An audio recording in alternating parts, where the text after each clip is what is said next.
Muy buenas tardes, les damos la bienvenida a un nuevo capítulo del podcast Informe F, lugar de conversación sobre hechos reales que parecen de ficción. El día de hoy tenemos grandes invitados, a Diego Zubeldia, especialista en ficción, Santiago Rodríguez, fiscal de la Zona Oriente, y Catalina Faela, experta en cine.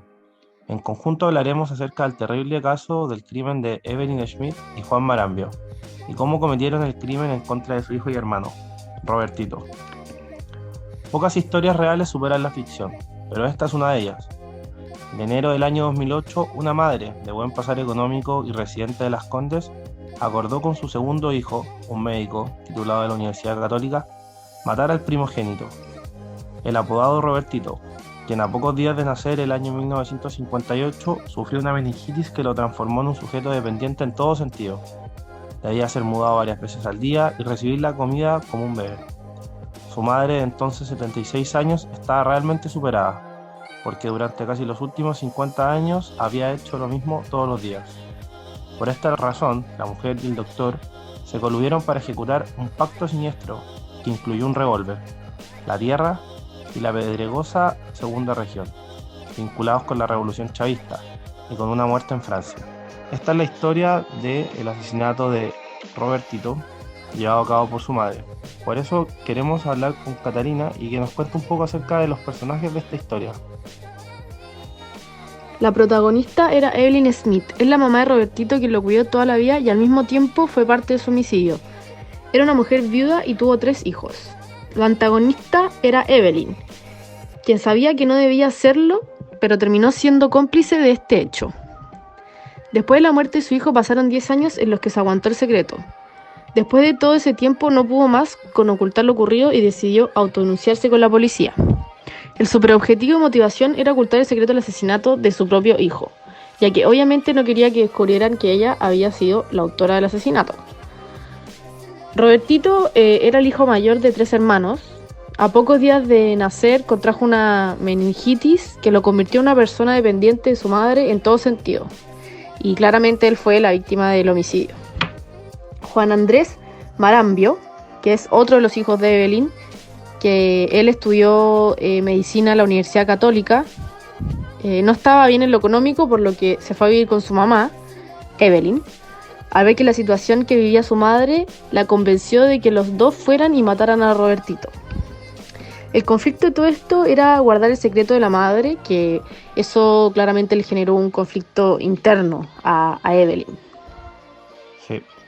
Bueno, súper heavy el tema de que cómo la madre y el hijo pudieron unirse para poder matar a su otro hermano que además se encontraba en una condición de estado vegetal. Avanzando un poco en la historia, queremos hablar con Santiago Rodríguez acerca de los actos y cómo se llevan a cabo dentro de todo este crimen tremendo como fue el asesinato de Robertito. Santiago. A José Ignacio.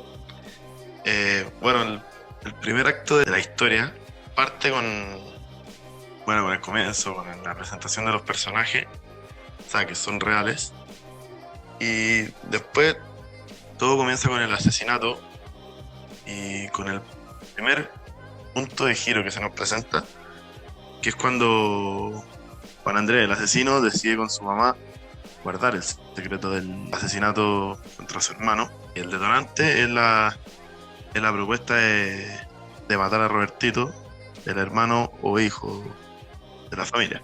Posterior a eso, el segundo acto de la historia es cuando regresan de la zona norte del país, donde entierran criminalmente a Robertito y posterior a eso confiesan el crimen.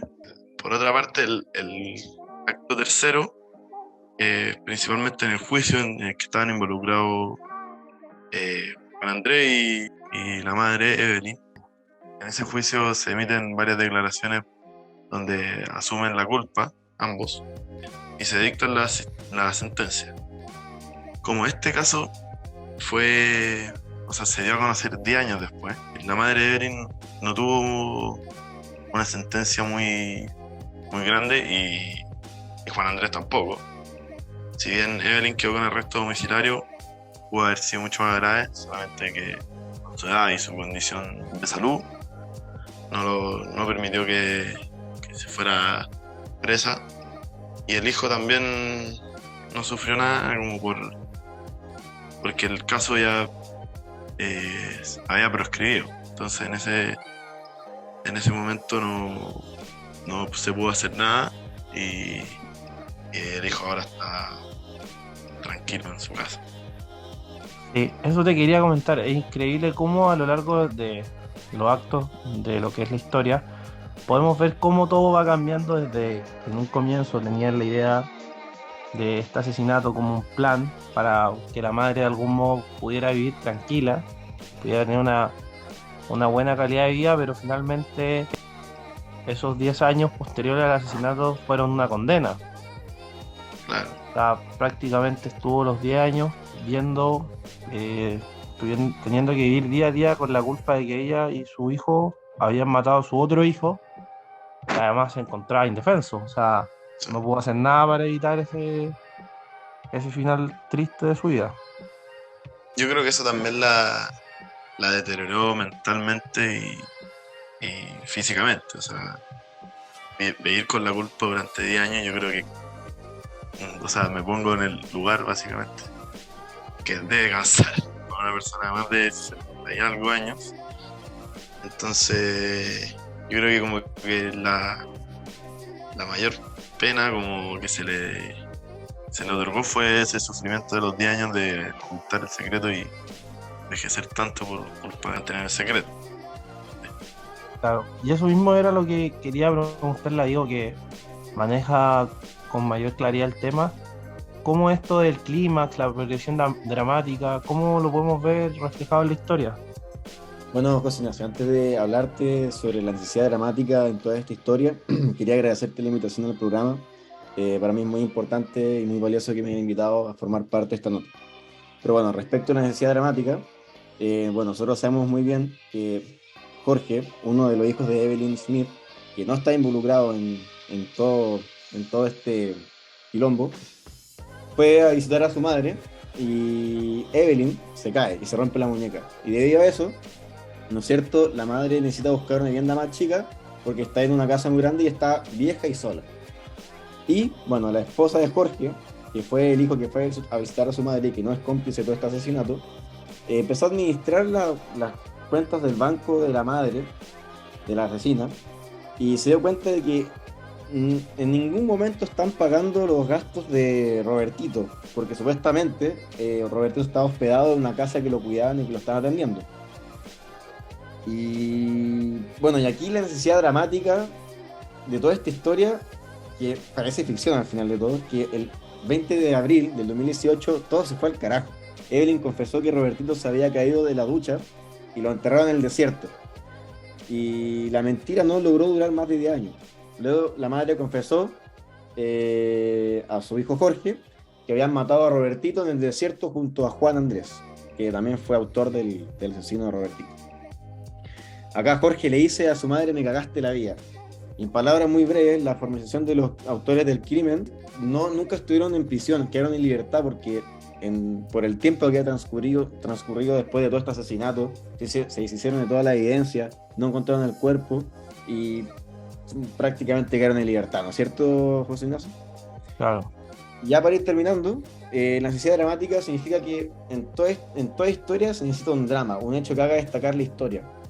Al final, ¿qué es lo que hace interesante una historia? En el clímax, ¿no es cierto? Y lo interesante de esta historia es que es el hecho que hayan asesinado de esa forma a un hijo y que el hermano también haya formado parte de este asesinato y que madre y hijo hayan ocultado un asesinato tan crudo y tan fuerte durante tantos años a una persona que necesitaba ayuda, digamos.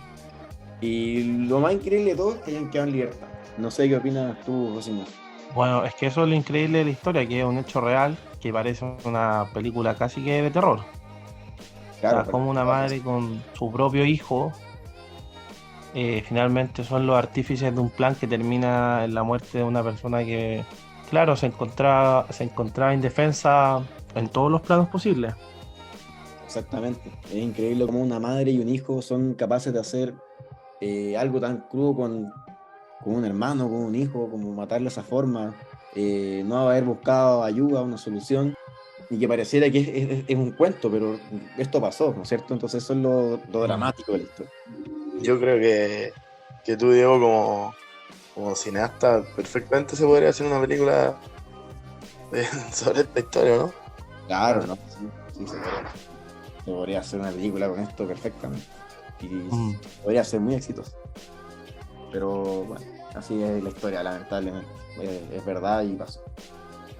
Así es. Bueno, chicos, se nos está acabando el tiempo y estamos llegando ya al final de este nuevo capítulo del podcast. Les quería dar las gracias por hablar y compartir acerca de este increíble caso y nada, esperamos verlo y que sigan viniendo al programa.